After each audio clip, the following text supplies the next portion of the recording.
Have you ever left a conversation feeling smaller, drained, or doubting yourself even though you did nothing wrong? That sinking feeling, the constant overthinking, the urge to explain or justify every choice. It's exhausting, and it slowly chips away at your confidence. Toxic people don't always shout or attack openly. Often their power lies in subtle digs, passive-aggressive comments, or endless manipulation that makes you question your worth. You're not weak for feeling this. It's human. But there's a way to reclaim control, to protect your energy, and to hold your head high without being rude or reactive. Stoic philosophy teaches us that true respect starts from within, that it's anchored in clarity, virtue, and inner discipline. Today, we'll uncover 5 powerful, practical ways to respect yourself in front of toxic people, so you can reclaim your peace, assert your boundaries, and walk away from any interaction with confidence and unwavering self-worth. Part 1.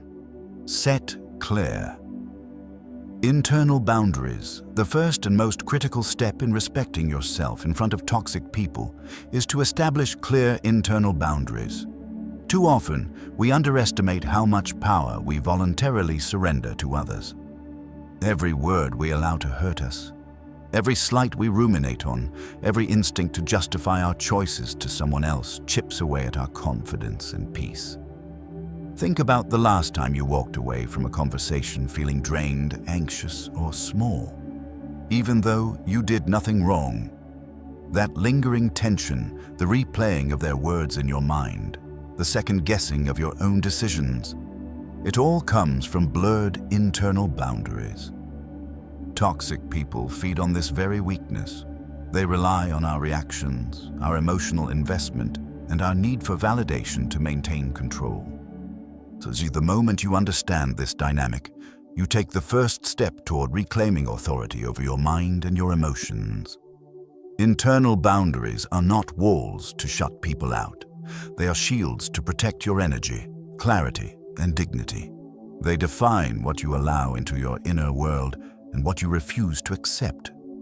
The most common mistake people make is to treat these boundaries as optional.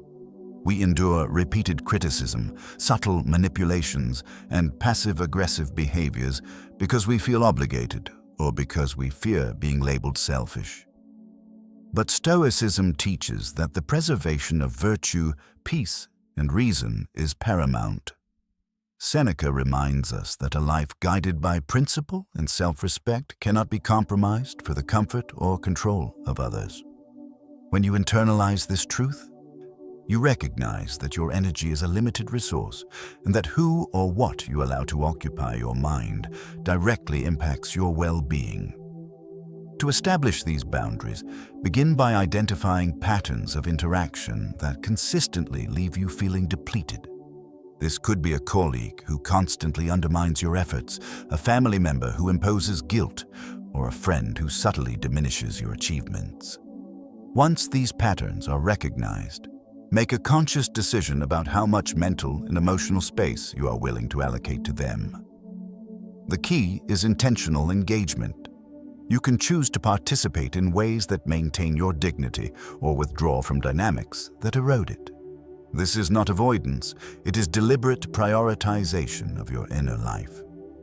One practical tool is journaling. Each day, note situations where you felt provoked, manipulated, or drained.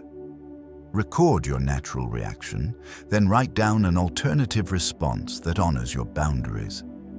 Perhaps you normally react with defensiveness or over-explanation. The Stoic alternative is to pause, observe, and decide whether a response is necessary or if silence and composure better protect your energy. This exercise strengthens self-awareness, conditions emotional resilience, and reinforces the habit of responding intentionally rather than reacting impulsively. Emotional discipline is a cornerstone of internal boundaries. Toxic individuals often exploit emotional triggers because they know reactions reveal vulnerability. Anger, frustration, or even guilt signals to them that they still hold sway over your mental state.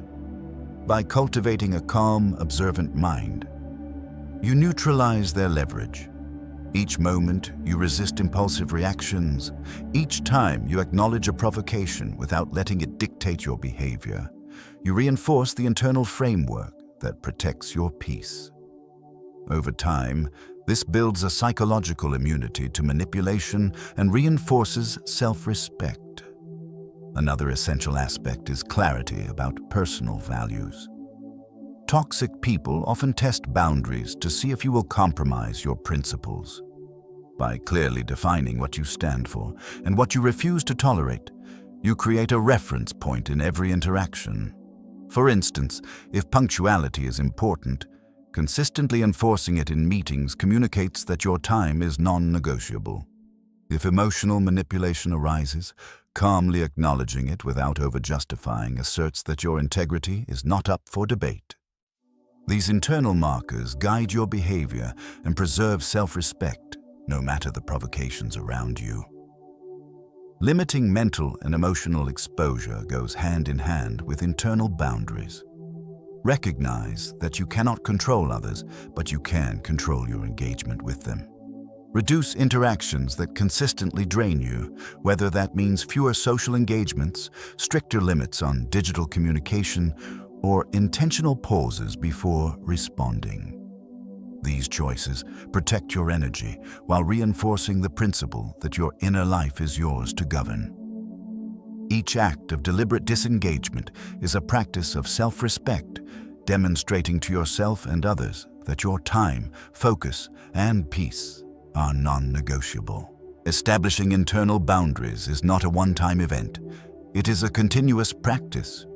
You will encounter resistance, discomfort, and doubt. Toxic people may test, provoke, or attempt to regain control. These moments are not failures. They are opportunities to strengthen your discipline. Each time you maintain composure, prioritize your principles, and protect your energy, you reinforce the habit of internal sovereignty. Gradually, your inner fortress grows, your clarity sharpens, and your self-respect becomes unshakable. By defining what you will accept, limiting what drains you, and standing firm in your values, you create a foundation of unassailable self-respect. Internal boundaries allow you to navigate any interaction without losing your composure or dignity. You reclaim authority over your mind, your energy, and your life. And in essence, self-respect begins not with words, reactions, or others' approval, but with intentional, disciplined, and principled control over your own inner world. Once established, this foundation supports every other strategy. Silence, measured speech, strategic exposure, and grounded presence, creating a resilient, empowered, and unstoppable self. Part 2. Use silence as power. The second strategy to respect yourself in front of toxic people is deceptively simple, yet profoundly difficult. Master the power of silence. At first, it may feel counterintuitive. When someone undermines you, provokes you, or belittles your choices, every instinct screams to defend, explain, or strike back. Your heart races, your mind spins with arguments, and your throat tightens with words that demand to be spoken. You feel that without a response, your dignity will be questioned, your voice unheard, and your boundaries disregarded. But this is exactly what toxic individuals rely on, your reaction. They thrive on feeding your emotions, testing your limits, and drawing you into conflicts that leave you exhausted. Every time you react, you hand them a piece of your energy. Every justification, every defensive explanation, every retort strengthens their control over your inner state. Silence flips this dynamic completely.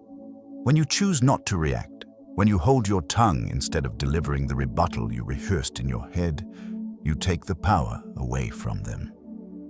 Silence is not weakness. It is an active, deliberate stance. It says, "I am not your pawn. I will not engage in a battle that serves only your need to dominate or provoke." Imagine a coworker interrupting you in a meeting, cutting off your words with sarcasm. The natural response is to fire back, to justify your point, to defend your expertise. But instead, you pause, breathe, and allow silence to fill the space. You do not frown aggressively. You do not glare. You maintain a calm, measured posture, letting your presence itself communicate that you are grounded. The person who sought to destabilize you now feels the shift. They are faced with the mirror of their own behavior, and your stillness robs them of the satisfaction of a reaction.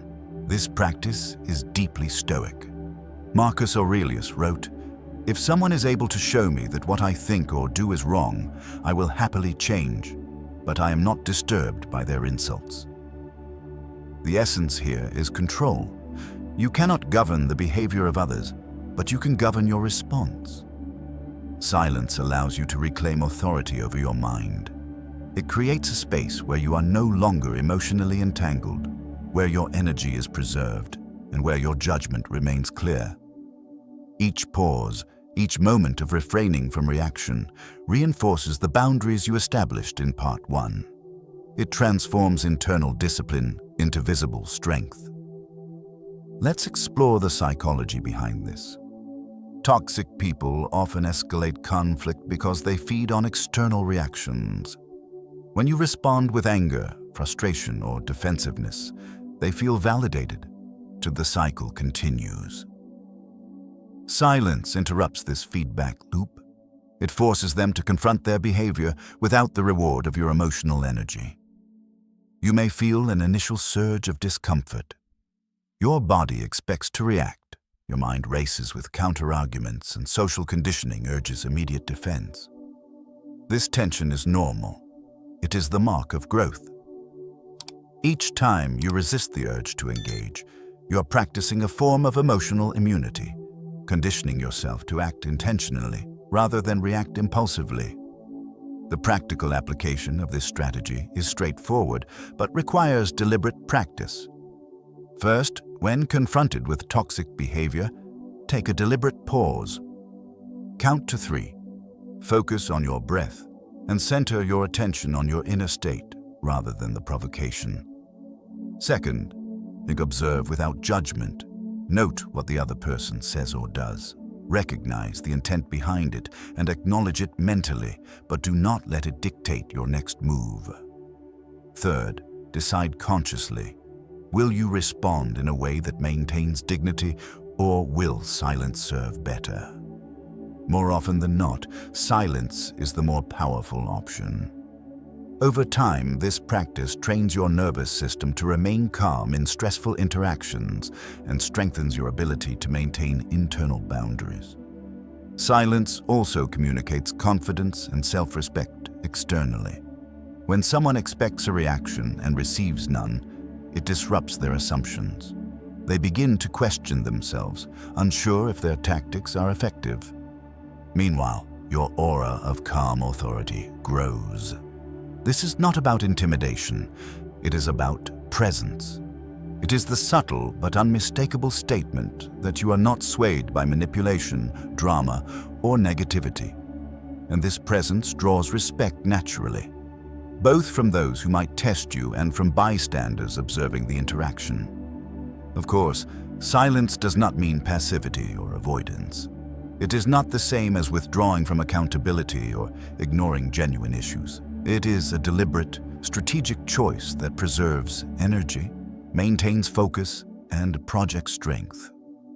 In every interaction, you're teaching yourself and others a profound lesson.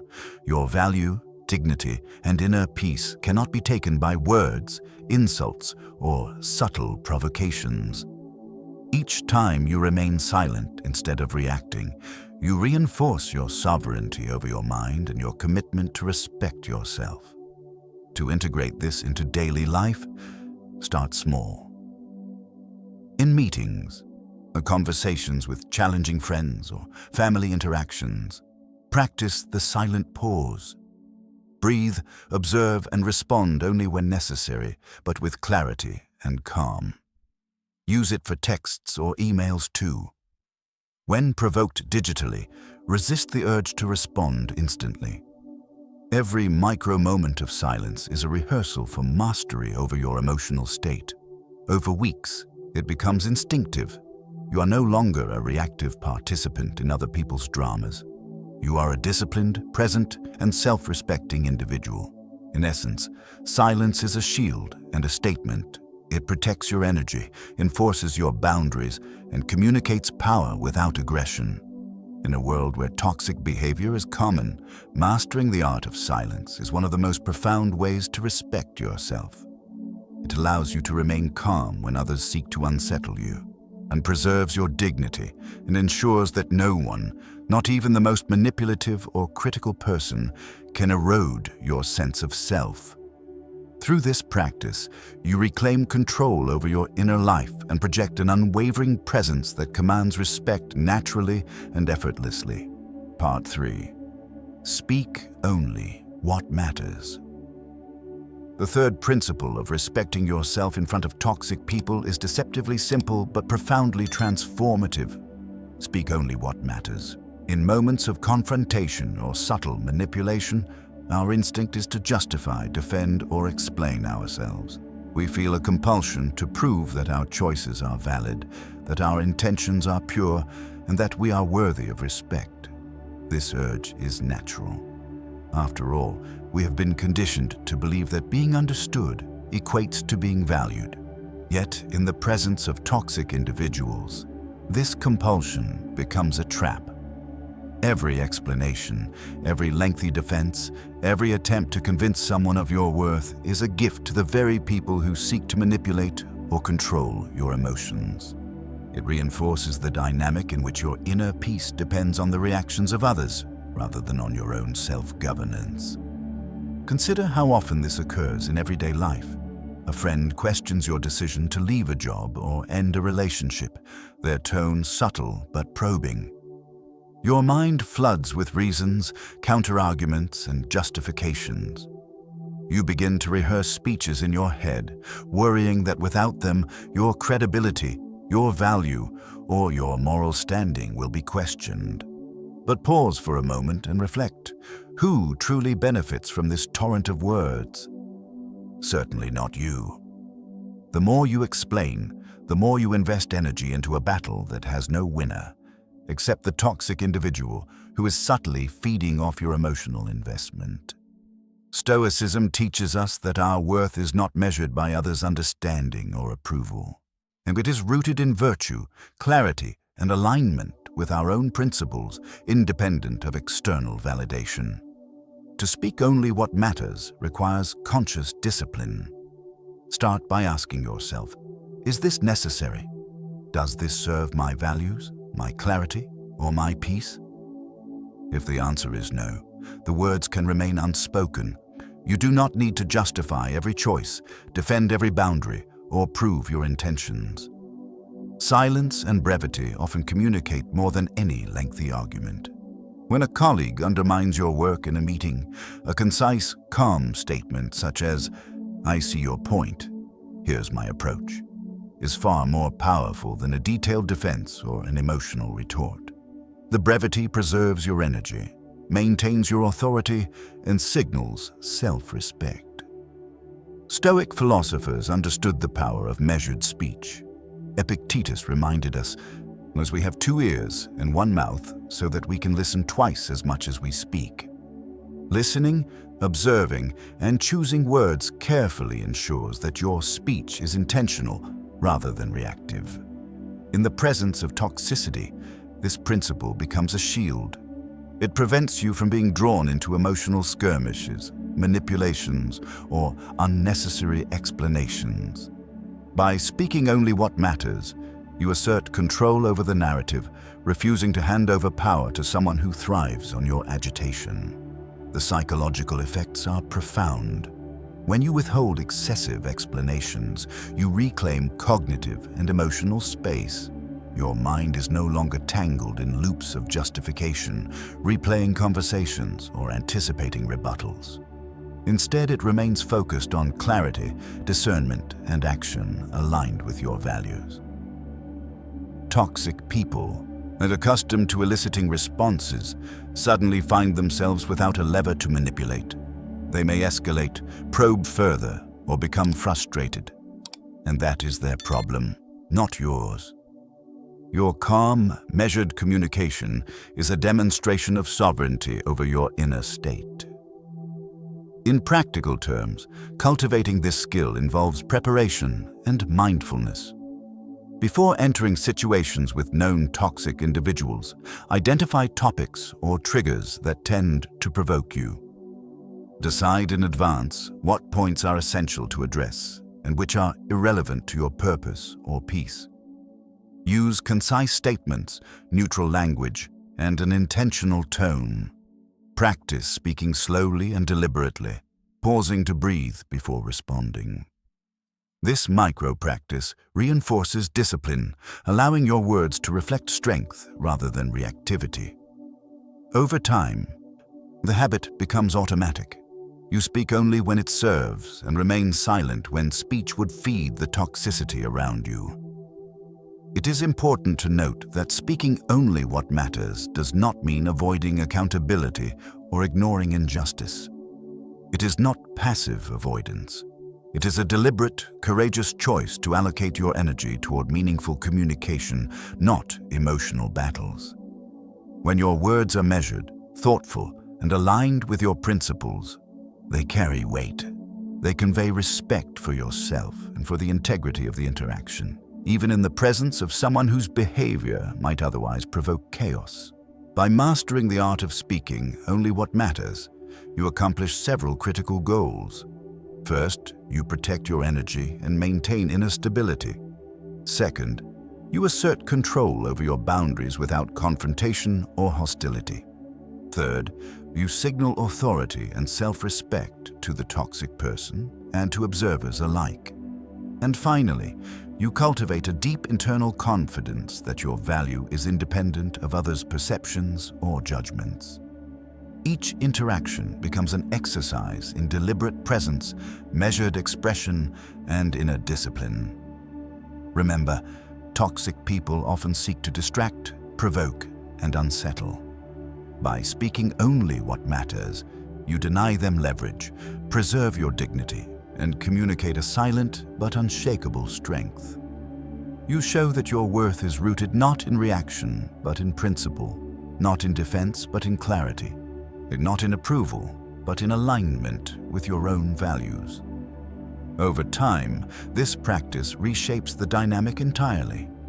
Toxic individuals either adjust their behavior because they no longer elicit reactions, or you naturally distance yourself from those who cannot respect your boundaries. Speaking only what matters is not just a tactic.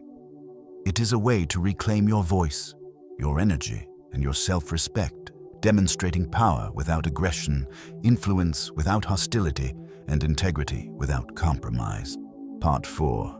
Limit exposure strategically. The fourth step in respecting yourself in front of toxic people is to limit exposure strategically.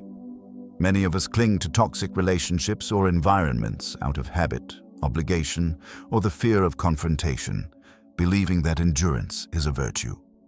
We attend gatherings that drain us, participate in conversations that provoke anxiety, and respond to messages that leave us exhausted, all because we feel we have to. Over time, this constant exposure erodes self-respect, diminishes confidence, and chips away at our inner peace. Toxic people feed not only on your reactions, but also on your presence. They thrive when you allow them to occupy your time, energy, and attention. Stoicism reminds us that self-respect is rooted in deliberate control over our own sphere, and that includes the spaces and people we permit into our lives. Think about the cumulative effect of exposure. A co-worker repeatedly takes credit for your work, subtly undermining your achievements. A family member injects guilt or criticism into every conversation. A friend continuously complains, draining your energy and amplifying your anxieties. These interactions are not isolated incidents. They accumulate invisibly, influencing your mood, decision-making, and even physical health. Your tolerance for these situations often stems from the misguided belief that avoiding or limiting them is somehow weak or selfish. In reality, choosing to limit exposure is an act of courage, a conscious declaration that your energy, attention, and mental space are sacred and that you will not sacrifice them to preserve appearances, avoid conflict, or meet unrealistic expectations. Strategically limiting exposure does not mean cutting everyone out or avoiding all discomfort. It means discerning where your presence is necessary, beneficial, or aligned with your values, and where it is not. Begin by identifying interactions that consistently leave you feeling drained, anxious, or disrespected. These are the environments that are harmful to your inner equilibrium. Then, decide how to engage or disengage in a way that protects your boundaries without unnecessary drama. This might mean reducing the frequency of meetings with certain co-workers, setting stricter time limits on social interactions, or consciously stepping away from digital spaces that trigger stress and agitation. So the key is intentionality. Every adjustment is a calculated effort to preserve your energy and reinforce self-respect. One of the most profound effects of limiting exposure strategically is the clarity it brings. When you remove or reduce interactions that are consistently toxic, you gain mental space to assess relationships and situations objectively. You can observe patterns without being entangled in emotional reactivity. You start noticing which interactions uplift, support, and align with your principles, and which ones subtly undermine your confidence.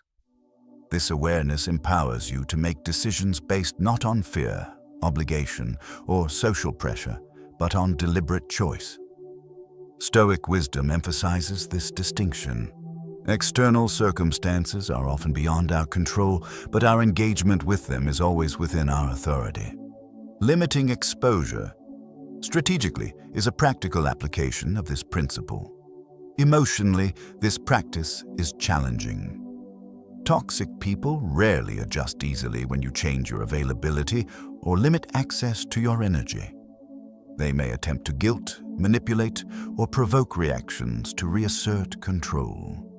You may feel fear, doubt, or discomfort, all natural responses when breaking old patterns. Recognize these feelings as signals of growth, not failure. Each moment of discomfort is evidence that you are no longer reacting blindly to conditioning or external pressure, but acting in alignment with your values. Over time, resisting these attempts reinforces inner fortitude and teaches others that your boundaries are firm, non-negotiable, and respected. Limiting exposure also reinforces the other strategies we have discussed. When you combine this practice with internal boundaries, silence, and speaking only what matters, you create a system of self-protection that is both proactive and sustainable. Internal boundaries define what you tolerate. Silence prevents unnecessary energy drains. Measured speech ensures clarity and authority. And strategic exposure ensures you are present only where your energy can be preserved and respected.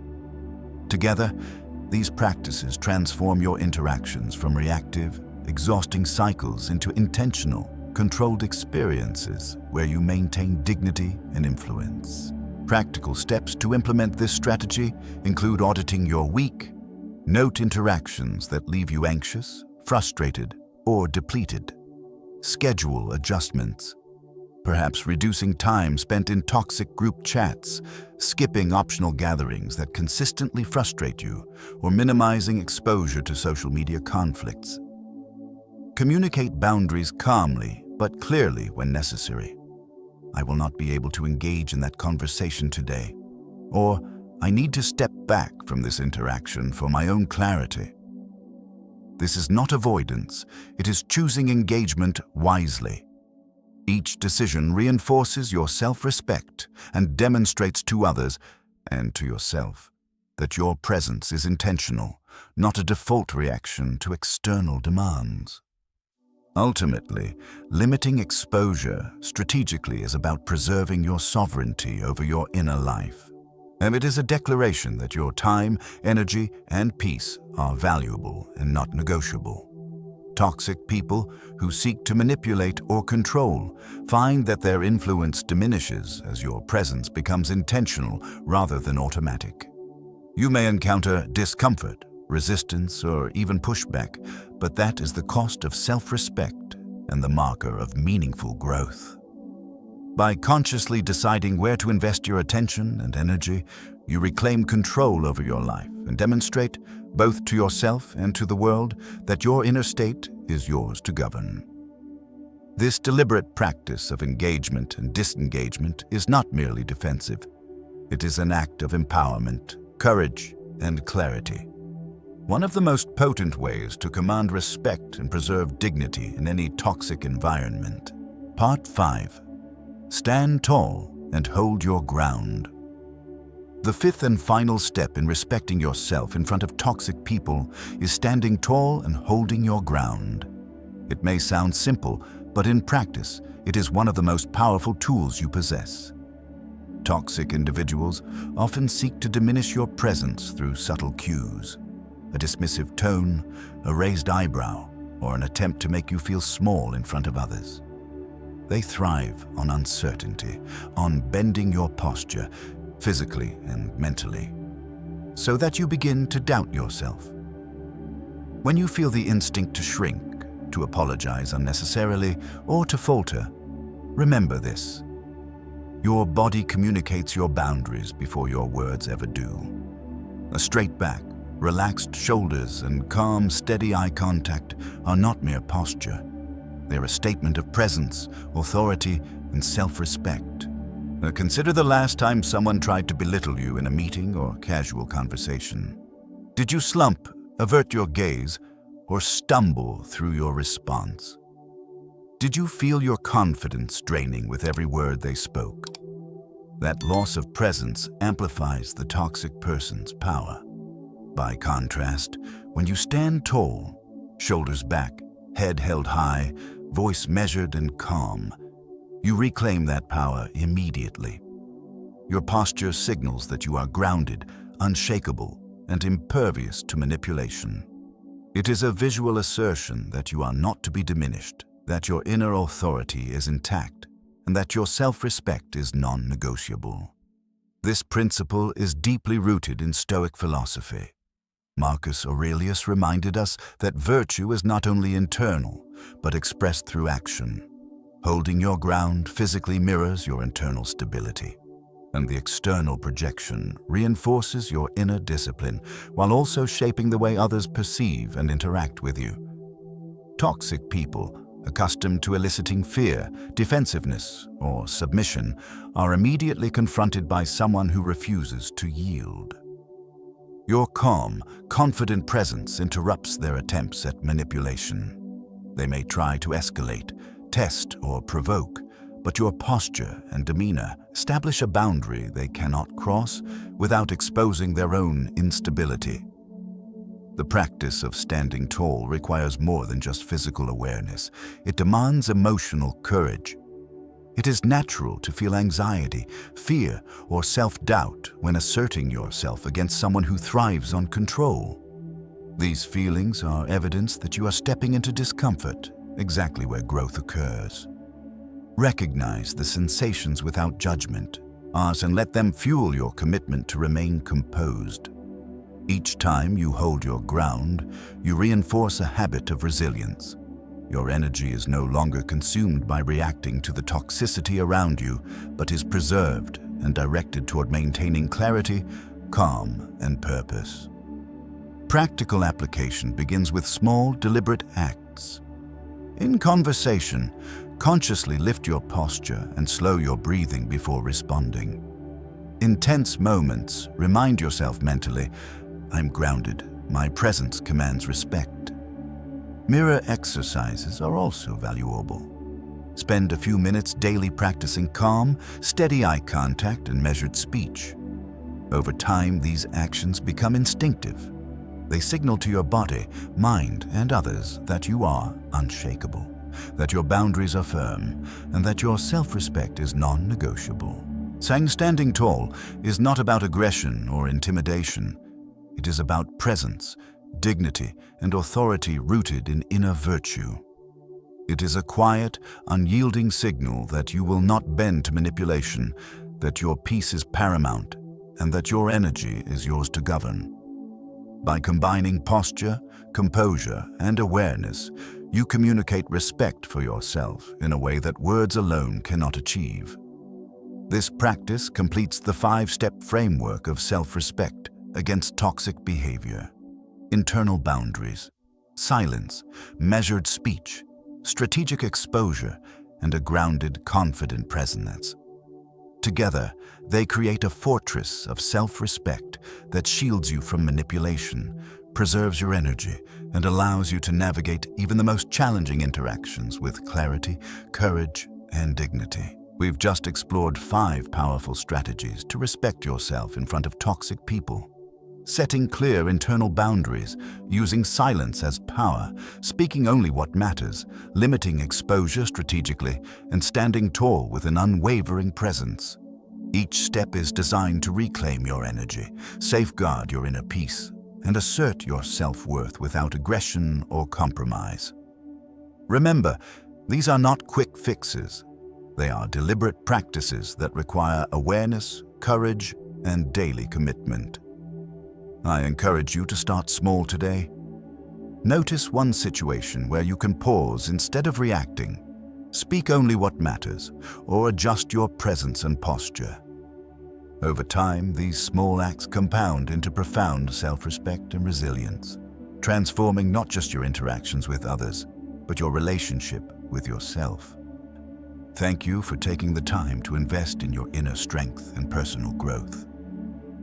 Your commitment to these practices is the true demonstration of Stoic discipline. Keep applying these principles, observe the shift in how people respond, and return each day to strengthen your inner fortress. Until next time, stay grounded, stay disciplined, and remember, your respect starts with you.